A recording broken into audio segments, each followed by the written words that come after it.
Hi hello, this is మీ మానస. మహాభారతం శ్రీకృష్ణుడు మానవులకి అందించిన పంచమ వేదం. మహాభారతంలో 18 పర్వాలు, 18 రోజులు కురుక్షేత్ర యుద్ధమే జీవిత సారాంశంగా తెలుపబడుతుంది. మహాభారతం నేటి యువత చాలా తెలుసుకోవాల్సిన విషయం. మహాభారతంలో ఎలా నడుచుకోవాలో తెలుస్తుంది. అన్నదమ్ముల యొక్క ప్రేమ, భార్యాభర్తల సంబంధం, పిల్లల పట్ల తల్లిదండ్రులు ఎలా ప్రవర్తించాలో, స్నేహం పట్ల విలువ, తల్లిదండ్రులు ముసలివారు అయినప్పుడు పిల్లల్ని ఎలా చూసుకోవాలో అవన్నీ నేర్పిస్తుంది మహాభారతంలో. ఇక వృద్ధాప్యం గురించి ఎలా నడచపరుచుకోవాలో, మనం ఎలా చూసుకోవాలో అనేది కూడా తెలుపుతుంది.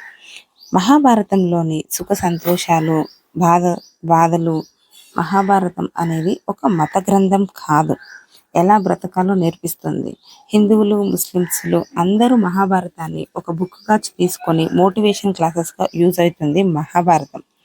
మహాభారతం అనేది శ్రీకృష్ణుడు మానవాళికి ఎంతో మేలు చేయడానికి నేటి జనరేషన్లో మహాభారతంలో మనం ఎలా నడుచుకోవాలో అనేది బాగా యూజ్ అవుతుంది. కురుక్షేత్ర యుద్ధమే కాక మహాభారతంలో కౌరవులు పాండవుల మధ్య యుద్ధమే కాదు, మంచి చెడు ఈ మధ్య జరిగిన యుద్ధమే మహాభారతం. మంచి చెడు అనేది అందరిలోనూ ఉంటుంది. ఏది తీసుకోవాలి, ఏది వదిలేయాలి అనే దాన్ని బట్టి ఉంటుంది మహాభారత గ్రంథం.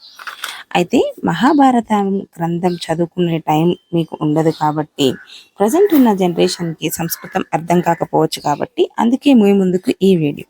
Please do subscribe Manasa devotional channel. ఇకపై మహాభారత సిరీస్ రానున్నాయి.